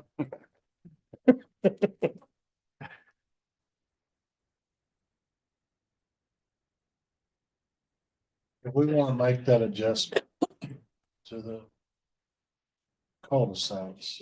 We can add a note, or maybe we'll add a detail to address asphalt. I mean, it's open. Not asphalt, We but can open make- ditch section. It's open if you want. On the advice of our lawyer back there, we seem to adjust these regulations too much. Let's get it done right now. We got open court. It's all been done. Let's agree on it. Let's get it. That amendment made, in my opinion. 120-foot right away for open ditch. Huh? 120-foot right away on an open ditch section. You shaking your head, Mike? No, I don't. 120-foot diameter. Okay, yes. On the cul-de-sac. Right. Cul-de-sac. On the On the cul-de-sac on. Yes, yes. There you go. Let's also talk about increased length of acceptance, because it's not in option A. Let's get it in there. How many years y'all want? 10? 2 has pretty much become standard from places I've been talking to. 2? Having 2, yeah. You get above 2, that's starting to get kind of, you're the only guy doing it. If you does it get, restart every time they fix it? Oh, nope. That's a legitimate question. What is the deal after they fix what? Yeah, Past the 2 years. and they didn't fix it right the first time, why are we gonna trust them on the second time? You don't have to accept the dang road. Oh, you can At the end result, At the yeah, end you don't have to take it if it's What we're not talking fixed. about, Well, we've heard that comment Yeah. and we still take roads. Yeah. in fairness, under the subdivision regulations, you're talking about the inspection period and modeling. Road acceptance, separate action not governed by the subdivision Right. policy, other than your current adoption is to not accept roads that don't meet it. But we don't accept roads through the subdivision regulations for maintenance. So why do we put it in option B? Because we have an extended inspection period that's in there for the county to review the infrastructure that's constructed under it. And that we require a 10% bond to extend for that period. So the question is, if a repair is required, depending on how significant, does the county wish to require some sort of a bond extension? I think it's a big question. Yeah, that's what we're talking about. We're up in that year on to 2 years. No. I think the question was if you identify a failure. We're doing two and a different repair is things. made during the 2 year period, is there a desire by the court to trigger an extension of the bond? Beyond the 2 years. So in other words, are you going to inspect the repair longer? If let's say at 18 months, you have a major failure and the road has to be rebuilt, right? Do you want an additional bond to be issued at that point? I think you always have that option as a court. You can always say, hey, that 100 foot you put in, it's 500 feet down the road now. You're gonna do something with that. But if you're 2 years into a road and you've done nothing but go out and fix it and repair it and go out, and he comes to you and says, hey, y'all ready for this road? Then it's easy. You're like, oh, Yeah, we don't want sorry. Or at the end of 2 years, you're like, hey, we had a couple repairs out there. We're kind of worried about those. We'd like to extend it or have a bond put on it, extend or whatever. And, if it survives, we can come back, we'll consider it then. So I think those are things you come back to. But a 2 year maintenance period gives you a lot of time to visit with your developer, your contractor, and say, hey, you're headed down the wrong road here. You got a whole section, if you don't fix it, it ain't gonna happen. So. Any discussion about the amount? We're doing 10% of the original construction cost. That's pretty standard. So Yeah, I think that's all right, and in my opinion. Yeah, and if you blow through the 10%, you're already starting another conversation. Yeah. So the last standard y'all had, y'all lowered that to 5% if it was concrete. Do we want 10% of cost? I would. Yeah. Across the board. Yeah. Or they raise a valid concern, concrete's not the end of the world and things do go wrong. And it'd be nice to be able to afford to fix it. They might need a bond if it's concrete. Oh, yeah, there's a lot of concrete roads poured on the sun. Yeah. I like the comment, Judge. Don't hold your breath. I know we're not in the public. Can I ask a question? Yeah, Are we, would this apply completely to private development that's not asking for acceptance as well? Would Yeah. everything Yes. go to this standard? Across the board. Yes. So we really can't have two standards, in my opinion. One that we'll take, one that we won't take. I mean, I'm opposed to two standards. And that's where I was to start with. What you just said was like, hey, I don't want to build your concrete roads. I'm willing to build an asphalt road and I'm willing to own it. But then we start getting willy-nilly and you might drive through a private subdivision to get to a publicly maintained road. And it just makes things. Yeah, the calls are still ours. We get the same calls on a private road as we go to a road. Yeah. I was just curious. Yeah. Oh, I was exactly in that same mindset for a long time. But that, you can't have a private road. You can't have a public road behind private. Yeah. That's how we got the problem child subdivision that somebody's got, no names, but the second part of it can't be developed because there's no public access from the first part. There can be a public road not maintained by the county. It is public and it's open to the public traffic with no county maintenance. That's a public road. Yeah. Yeah. But if And you we're have a not gonna- truly we're not private gonna road, accept a they county can road gate, behind they it, can gate those. right? Can it be gated is your question. I think Commissioner Decker is stating that if you have a public street that's not county maintained, you can develop off that and have a county maintained street. It Correct. doesn't tie to another county maintained street. Right. Sure you can. If you're private from the south, there's a public road that comes in from the other end. Now it's connected to a public road. Now that's. So it's the same thing. Now you got this island now of private that everybody's gonna go this way because it's shorter. you But can't they- go out Townley Ranch and develop off of it. Correct. Yeah, because doesn't go anywhere. Right. But if it pokes through to another road, it almost does. I mean, if it poked through and you've got access. Now you got access. So that's the stuff you eliminate if you don't do a second standard. So. I like what you said, Bill. Don't do that second standard. Live with one and go on. Thank you, Bill. Good comment. Where we at, Andy? You need us to vote on this and move on or what? Three things that I have that are not in either version that you guys have discussed adding is just to 120 foot right away on cul-de-sacs on the open ditch all sections. 10% across the board for the extended maintenance bond. And which will really be there because we're gonna, right now it's 5% on concrete, but not everything's gonna be concrete, just 10% across the board. And then move the bonding acceptance period, bonding for the acceptance period to 2 years. And I have those three, no matter which option that you go with, in addition to the ones that we already have built.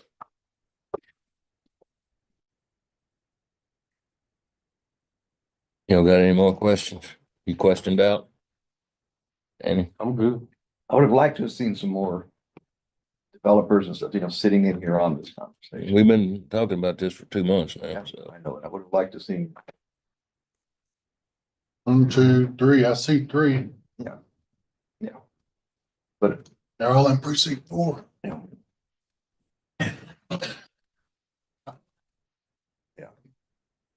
all right, Did I miss somebody? I think. Where we at, Andy? It's good. Well, you know that what shows you, Bill? What they do, What's that, brother? shows you they're just gonna pass it down the road, Gonna go down the road. Yep. you know? It's gonna pass to the customers regardless, and they need to be paying it. They honestly need to be paying it and not go back on the taxpayers that's already here to fix it almost immediately. So I guess I'll make a motion if we through talking. Make a motion to approve option A, concrete road on with the additions of the 3. What is it, Andy? 10% maintenance bond, 10% minus bond, with a 2 year period on the bond, 2-year period on the bond, and then a 120 foot way for cul-de-sacs 120 foot right away on cul-de-sacs for open ditch. or open ditch. That's the 3 additions.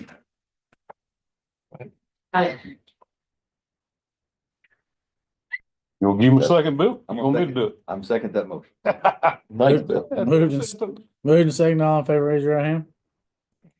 Those opposed? Motion carries. 30, public hearing concerning plat number 2025-014, replat of section 1 of Waverly Place subdivision, John Sadler survey, A45, FM 1375. Time is 10:37. Anybody here from this property? All right, time is 10:38. Sorry, Yeah. I apologize. You got anything to say about it? Okay. Time 10:38, public hearing is closed. 31, discuss and take action on concerning plat number 2025-014, replat section 1 of Waverly Place subdivision. So we have some comments. You guys have this letter on. It's on the plat. Board's option would be to approve contingent upon the comments being met.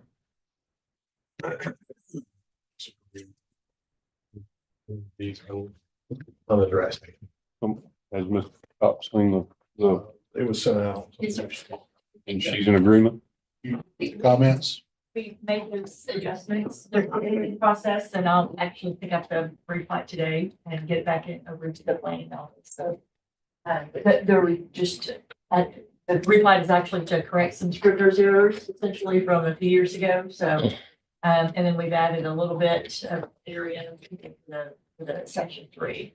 A couple of small reserves that will be part of that. So my motion is gonna be to approve this. Approve this contingent on the comments by the letter dated June 11th, 2025. Sorry. Moved and seconded, all in favor, raise your hand. Motion carries. 32, discuss and take action on West Waverly Ranch LLC amended Thornberry request for variance to section 3.36 of the Walker County subdivision regulations regarding groundwater certification. And Ms. Thornberry is online. So this is not new hat stuff for you guys. They've got a second section of the subdivision. They're wanting to plat. They due to our code and also the state rule requirement. There before the court, for the court to make a finding that there is evidence of groundwater availability.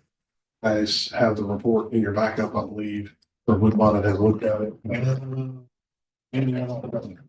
We talked about it, so I didn't explain this. There's a lot of news on it, and there's an actual report. Who is that water company? Are they an engineer or what are they? LE or whoever they are? SLE or LRE. LRE? It's LRE. Her name's Teresa. She should be on Teresa also, Bud, Yes, in case y'all had any questions for her. hydrologist. Okay. she is on. Yes, I'm online. And we've gotten over 10 lots too. My math is probably not great, but I don't see under 10 lots. I see more than 10 lots. So this section that we're looking at is, this was the original development. This is the section that they're doing right now. 1, 2, 3, 4, 5, 6, 7, 8 lots. I think usually 20, 21 or 20, it's over 20 anyhow. How many lots There's is it? 20 total. Total. 12 in the first section and 8 Total in the both back section. There's over 10. And kind of where I had the hang up is, the first section was fine, I mean, First section was- it was, was before the code change. yeah, but now we've added 20, even though they are big lots in there, there's 20 of them now. Makes it a little harder to go with it, I guess. As far as the variance. Yeah, and if Teresa's on, I could get her to speak to that. I know the beginning, I don't think was developed the second half, Right. but things change and I don't know. Yes, I'm online. Can you hear me? Yes, ma'am. Good morning, everybody. Yes, so I prepared a groundwater availability report for the first 13 lots, I believe, a couple years ago, and now those have been platted. So right now is just the addition of the 8 lots. So I did modeling for just those 8 lots and the impacts from those lots. And then I also did the impacts from the full well field at full build out, so all 21 lots. And we are applying for this exception because these wells will be producing from the Gulf Coast aquifer. And then the new tracts that will be subdivided will be less than 10 parts. So we do fall under that exception request. My analysis did indicate that there would be about 20 feet of drawdown over 30 years from the whole well field, all 21 wells, which is about 80% of the there's 80% of artesian pressure remaining after 30 years. So there is sufficient water for the subdivision. Over 30 years at the property boundaries, there'd be about 15 feet of drawdown. And those, of course, have several assumptions that apply. That assumes that all the wells are pumping 17.5 gallons per minute, 24/7 for 30 years, which is, the worst case scenario and is usually pretty unlikely. So I did find that based on the GAM properties from the Gulf Coast Aquifer groundwater availability model, that there is water available for 30 years for this subdivision. Is this individual wells, Amanda? Yes. So I modeled 21 individual wells for the full well field. And then I also did modeling for just the 8 lots that are being subdivided. How deep is the water? Does anybody know how deep the water is to get into that Gulf Coast aquifer? Yes, so I recommended depths of about 434 feet at a minimum. How deep? 34. 434 feet. It's in the Jasper Aquifer. And So so, how are we gonna know that they're gonna put their wells in that aquifer? Because I mean, technically, we don't regulate water. And I always have a concern about drying up the people's wells that's been here for the last 100 years, adding subdivisions. So what would make me want to know that they're gonna drill those wells down that deep? I'm not sure if the developer would recommend that, but you know, this is my recommendation based on the surrounding data, so we can provide them that information. Put it on the plat. Yeah, we put it on as a recommended minimum depth. That's what's. But that don't mean they have to do it. And I mean, you know, and that's what concerns me when you start adding more lots and more people. The water's a major concern, and the water's down there, definitely down there, but Right. are they truly gonna dig those wells past 180 and 90 foot where the water's at? You know, I mean, that's what my concern is. Yeah. The ladies, men and women and ladies around the subdivision there that's had water wells forever, and you add another bunch of water wells in that 180 water, then you're gonna drive them up. I mean, that's because we can't regulate it. I mean, that's not something we can do. Right. There is water. The Evangeline Aquifer is the shallower aquifer, about 180 feet. You're correct. But I went ahead and recommended the deeper aquifer because it is productive and there is more available drawdown in that aquifer. So hopefully they would take that recommendation for a sustainable source of water long term. But you're right. You know, it's just There's no public water service around them anywhere. Sitting anywhere, like, but it's outside the city, so no.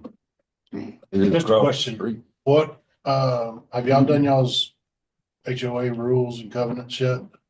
Yes, we recorded it with the front half. What about on the back half? Right now, it's recorded with that one as a whole. When we left it, we'll just inherit it with it once we record that plat. I was just thinking about tying the Jasper Aquifer into the y'all's Making a requirement to go to the depth that Teresa just said. We could change that. That gets you out of the top aquifer that all the old wells are in, and it gets you down into the second aquifer down there that what she's talking about.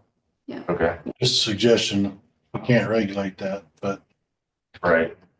Just to ensure top water. Yeah. So why does, like, I'll talk to you about water. That's just odd that they wouldn't handle it. That's I mean, a whole nother discussion. okay, I mean, that's 20 something lots. You're probably talking 10 grand a well all of a sudden for a 500-foot well, or plus or minus. So that's a couple $100,000. Yeah. Can't take care of what you got.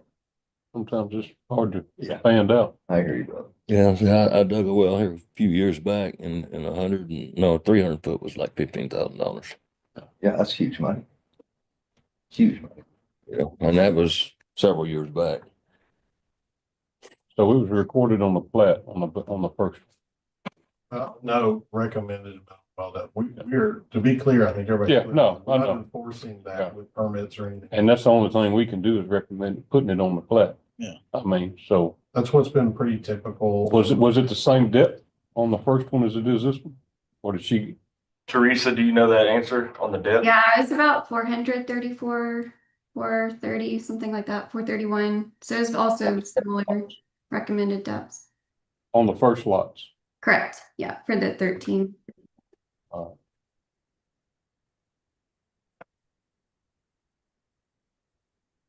Is going to be, accept the request for variance. Making sure that the recommended well depth is on the plat. I'm having an issue with this one, Brendan. Can't just. Moved and seconded. Like I said, the only problem I got with it is if it had been just the first lots, that's fine, but we went and created a whole nother section. Yeah, that that's my wasn't- problem. Was not intended. And therefore, if it had come to us from the beginning, obviously we'd have had the water study. the well study. And I don't know, I'm a little hung on this one too. But I am glad to see they're going deep, you know. Yeah, but I mean, there's no guarantee you can't even make them go deep. No, I know that. And The only thing you can do is go back to the well studies. There's no different This is than, what are you gonna do if they don't? Yeah, nothing. go ahead. I'd like to encourage that we put it on the, Yeah, I can do that. Any other discussion? I got a motion and a second. All in favor, raise your right hand. All opposed. I think it's gonna be on you. with the note on the. what I recommend about that. Yes, I'll put that on. Note that I voted for the water for the old folks. We got it. Motion carries. 33, discuss and take action to clarify Luke Williams variance request to on-site sewer facility regulations of Walker County regarding permit number 2000-6806 related to Title 30 TAC Chapter 285.83. Just as clean up to make sure that we got this right. The initial variance was to follow the TC method of putting the pipe below ground and sleeve. What they want to do, what they have done is they want to use a small steel casing pipe and extend it across the top. It's a fairly small, I will say it's a very small little tributary, and encase it in that above grade. So basically go. It's about a foot down, right, according to the variance. It's a couple of feet deep. Yeah. Want to go across it above grade with a steel casing pipe and run the line inside that so that it's easier to repair or inspect or whatever if there's leakage. Yeah, I actually talked to Wendell about it. I mean, even I was aware before when we actually did this that it was gonna be there above ground. But there was some confusing or something, that's why it's back up forward. But it's a pretty common practice. We have two major city sewer lines crossing Robinson Creek at my house the same way, so you can visually see that's, what something's wrong or not. The public safety, according to him, is where you can monitor it. If it's down below, you'd never be able to know something was wrong with it. This is the effluent line that's going out to the disposal field. This is the post treatment effluent being pumped out to the disposal field that's crossing that. And it's a small diameter line. They have a small diameter with no schedule necessary. And then they've extended that across the creek. They want to leave it that way. So I told them we'd have to bring it back to make sure the court was okay with that. Yeah, and of course, if you look at the windows back up, it really said it in there anyway. But anyway, I'll make a motion to approve it as they have it installed. All in favor? Motion carries. 34, discuss and take action on Millicon McCumber One LLC, Jeremy Millicon request for variance to section 11.1 of Walker County subdivision regulations regarding minimum lot frontage.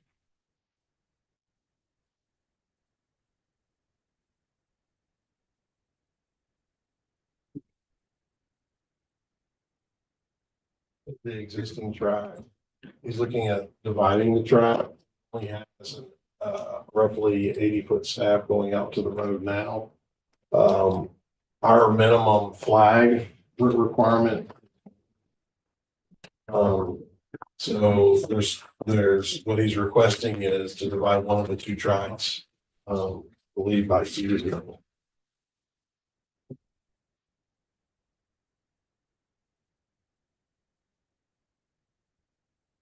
And he's here today. If you guys have any questions, I'll let him speak, but that's the essentials of it. Before we move forward to formally file a plat with us, he's trying to get this variance request before Commissioner's Court. And what is the purpose of it? I mean, we're selling land or? It has to do with the business. Jeremy's right there. Step up and tell him your name. And Jeremy Monson. This is my personal residence. I own it in an LLC. Probably would go back in time and redo that, but I have a loan in the LLC's name, and I'm trying to split it to where this part is in my personal name for a different loan. I have no intentions of splitting, selling. There's a way to do it where I didn't have to do this. I would like to, but I don't want to do anything with the property. I want it to stay as a whole. This is just for loan requirements. So there are two residents back there, Jeremy. You and your folks, right? Yeah. And then we have a different piece of property in the back where my mom lives. It's all family related. I don't have a problem with it as long as it's not selling a piece of land to an outsider or something. I don't go anywhere. Yeah, so- Is the proposal to split the frontage between the two tracks or provide an easement access to one? It's just an easement. Cause it, like I said, it's just paperwork. We're not even building fences. You have any issues, Andy? I mean, I have to bring it to you guys. We don't normally allow subdivision off of easement, but Right. that's why it's in here, the variance. So the tract to the north, you don't own that. Is that your tract also? Here. To the left of the flag. Yeah. No? Swinging a miss though. I shouldn't have done. You got the line coming down. All you've got is 80 foot. That's all I had. So you're gonna stack an easement on top of it for both parties, pieces of property to utilize the same 80 foot flag. Same driveway, same everything. Okay. Y'all got any problems? I just don't like it. I got a. I don't personally like it Later on either. down the road, you're gonna have trouble with this. Yeah. Somebody gonna sell it. Yes, I would actually, I know, I don't think there's any way to do this. If I could make it to where I wasn't allowed to split it again after this, I'd be fine with that. I don't want two tracts of property. This is a finance thing for the bank. Is there an It's not- exception for finance? What always, if you Huh? have frontage. Oh, okay. Yeah, there's Yeah, an that- exception for finance. That's how I got here, is I went down this path all the way to here, not realizing I was still having to fall in. I thought it was a finance exemption. Actually, I thought it was a 10-acre exemption. So, And yeah, I so just missed. I think the court's aware, but we have exemptions for 10 acres and we have exemptions for finance, partial finance, no partial financing. But both of those have a minimum frontage requirement. And your problem is not you. It may not be your kids, but it's your grandkids and great grandkids, that's when the problem's gonna be. They won't be able to develop or sell or anything, too much of anything with it, Right. other than let's sell the whole track or something. Well, and so what you're saying is they would have a problem, they would only be able to sell it as one track. Basically, I mean, And I'd be happy with that because I want it to stay one track. Yeah. I'm not trying to subdivide anything. Just making you aware. The alternative would be to divide, just to physically split the access that he has. But he's on an easement, so. Yeah, it's pretty difficult. Now, the flag, the long skinny piece, that's not an easement. He owns that, right? I own it, Okay. one track. It's only 80 foot. You own the staff currently. Okay. Make a motion to approve. Now, before we vote though, I mean, Is it approval of division off easement, or do you want to split the frontage he has? Right. Which one do you really want? What do you need? You want to put a 40-foot staff down to the one and a 40. You better off do it by the easement. Easement. Yeah. I'd like to leave it however I have it, so I don't pay another. Do the easement. Yeah, I'd do it by the easement, Jeremy. Yeah. I really don't want to split it. Yeah. Yeah, let's do an easement, Andy. Okay. Court's decision, my advice is, generally you guys tie people to some minimum frontage requirement. But it's your decision to make. We don't normally make recommendations to allow division with no frontage at all. Right. So reduced frontage is less of a variance than all, but it's court's decision. What did you have? I just don't like it. I mean, no harm. I don't know you, but you could sell it tomorrow. I understand. And that's the world we have to live in. And you could sell it tomorrow. And then somebody shows up and says, hey, I'm ready. I got my $800,000 house. They're pouring a slab today. And I want to cut this off in here. Like, you can't do any of that. You're stuck. If he put half with each, then he would only be about, these are the two proposed parcels here and here. Yes, sir. So if you put half with each, he would only be about 10 foot off on each one. It would be a 10-foot variance to the minimum 50-foot staff width. What I'd like to have seen prior to would be, hey, I've talked to that property owner and requested 20 more feet from end to end and offered him fair market value for that property, so I can do this without without having to come here. Because remember, we fall back on a financial burden. It's not a variance standard. It's just it's a request. So there's a financial burden that had not been addressed here. It's like, this is a last resort. This is all I can do to make this property usable. I need your help. Here, there's still an option of, hey, we could make that staff 100 feet wide, make it 250 feet staffs, be in compliance, and we never have to look back. It's a done deal. That's my thoughts on it. Well, that would take the cooperation of the other landowner, and that's not gonna happen, I don't know. I don't have a, I can pretty well guarantee. My anime ain't telling me nothing. Or the other one. Well, that one got built Yeah. almost on the property line. Yeah, what you don't see is up there in that corner Big there, coat there's ring about right a, here. what, 200 by 200 On the building, line. big. I think it's huge. Do what, Andy? We normally tend to like look at the least variance. So the Yeah. least variance would be 240-foot staffs. Yes. But it's up to the commission. I We're- would we're- rather see the 40-foot Cause then he has road frontage on both properties. tracks. Will it work by easement for him?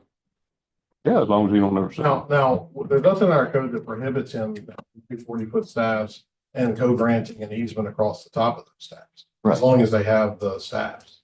So in other words, there's nothing in our code that requires them to build a new driveway. It would just be that it may be running down the property. Only thing about that is you're gonna have to bring the staff down and turn it to the track then. You're not gonna be able to just dump it into that 100-acre track there. Yeah, you're gonna turn it You're gonna have to Yeah. turn it and make that staff go all the way to the Except PTA. not have a right of way frontage, frontage minimum. That's the way. The family grants. Yeah. Yeah, they all have road frontage. It's your. I do it if we split it. Mike. Family grant, you don't have to have road. No, you do, Mike. You do? Yes. Didn't used to, but now you do. Oh, yeah. Yeah. And we're dealing with some of those old ones that didn't. 'Cause they Yeah, a fell on. lot of the old ones didn't have it, but anyway, my motion was, easement, right? Is that where we? I'd make your motion 240-foot staffs with an easement across, and I'll give you a yes on that. I'm gonna Okay. vote no, just. That's where we're going. I mean, just the court understanding with these would require him to extend that 40-foot to get it over to that second track. Into it. He's No, you would have to turn it talking about. and tie into the other track, Yeah, that's track what he's- 1 and 2. You got to have something to get to track 1. Turn out and Make it over. Not necessarily mean that's what you gotta access. Yeah. But it would have. I think that's what he's talking about. Yeah. I don't like it, but I do it with a split, with a certified split. Let's do the 240-foot staff with a easement. We've done 40s before for other. Yeah, we've done 40-foot for several folks. All right, I'll give it, that'll be my second then. Probably got me now. I got a motion and a second. All in favor, raise your hand. Thank you, Bill. Thank you, Jim. 35, discuss and take action on allocation of additional funds for engineering service contracts. Just to make sure we keep the budget up, we're requesting adding 1,000, but 2 additional projects that are fixing to come in, about to come in, so. We just want to make sure we're covered in the year. The request is to add 50,000 to the account. We'll blame it on Bill. He drug this concrete deal out so long that Stephanie eat all our money. Or from. So up Killing to it. Move to add 50,000 from general fund contingency to the Engineering service contract. engineering service contract budget. I'll say. We got 50,000 in there, Patricia. Maybe we better ask before we do it. Moved and seconded. All in favor, raise your hand. Motion carries. Alright. Budget workshop. I know everybody wants to stay for that.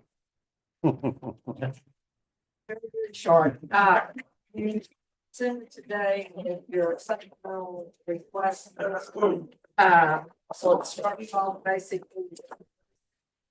All the requests made by the departments. And then, the backup, that's. It's just. Standard form. Second thing I wanted to talk about was the scheduling of the meetings. Generally, we have weekly meetings during the month of July. Just wanted everyone to look at the calendars.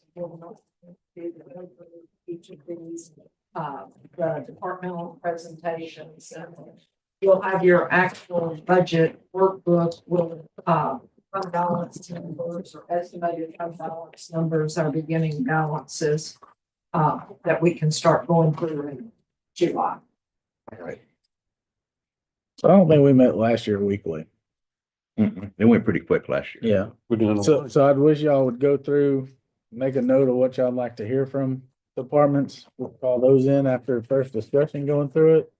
And we'll have them present. Maybe that'll save us some time on letting everybody read their budget request. Well, I feel like you ought to at least give them the opportunity to come in, you know, if they want to. I mean, that is the only time of year you really can be in front of it. I know it's part of the process, but I think, you know, obviously, if they want to come, I'm more than willing to sit here with you. So, Well, I'm kind of the same way with them. If they want to come, let them come. but it needs to be a But schedule. Everybody knows. we've asked every year and nobody wanted to come. They just told us that nobody's scheduled. We'll ask again. Yeah. So.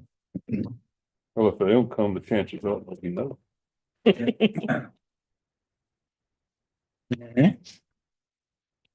Wait. It would be my assumption that there would be quite a few that would want to give presentations on the request. Just looking.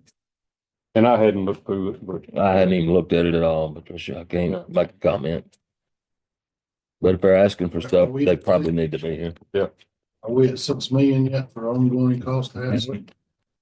It's fat. I know that. A lot of them. Hey, we're at 5 the other day. That's why, that's. Yeah, we've had some increases, some decreases, but, I think our ending it's gone up. So I did have a question. I was looking at. imagine that, I was looking at, Barty's, the 4 SRO officers. 3 would be a continuation of the officers he has. It's my understanding that, I think New Waverly School District has asked for an additional officer there. I don't know if they've received a grant or they're expecting a grant, but, Wonder why they broke out like that. I think the intent is that, New Waverly through their grant or through their own budget would pay for the 70% as is current policy, and the county would fund 30%. My question is the 3 that wow, why do we make it? It's an annual contract. That was New Era. Okay. The city. We need New Waverly to come up with a longer term contract. We need them to commit a little longer. If you don't want to come every year. They'll do a 3 or 5 year, we can do a 3 or 5 year. And each year, the contract amount varies based on what cost of living is being given, increases in fuel, because what they pay is a percentage of estimated cost. But we've already got that worked into the tax rate, right? What's in the tax rate is 30%. Is of the 3. 30% for each. Right. So, but when he asks as an ongoing cost, that's already in the tax rate. And you'll see there's no money listed to the side. Okay. They're authorizing the officer. Okay. And then Okay. you would be authorizing the, if you gave a salary increase, you're authorizing 30% of the salary increase. So not the full 30% shows up each year as an increase, but, to keep the position and I authorize. wish I had moved it. The contract's not being approved. It actually, when the county will not budget. Or the county would budget every year. 70, an additional The rest 70. of it. Yeah. And I know as far as the vehicle for that, I had to, on our 70-30 computation, it's been a while since I've seen it. Did we prorate the cost of a vehicle out over Yeah. like 5 or 6 years? I thought we did. Okay. Everything. Okay. Things included.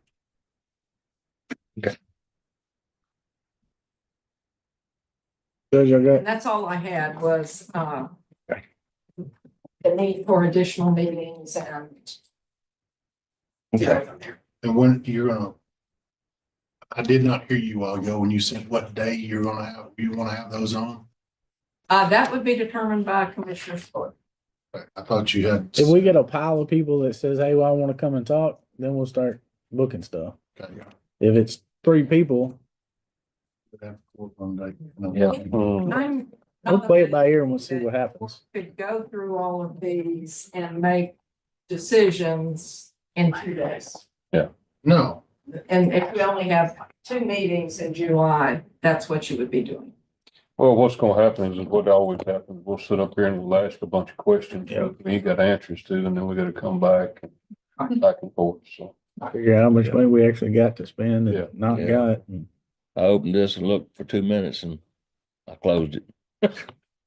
Yeah, it don't take long to run out of money. Yeah. I lost. Y'all want me I to already schedule lost Stokes a raise. people for the next meeting on the 30th? Just ask who wants to come talk.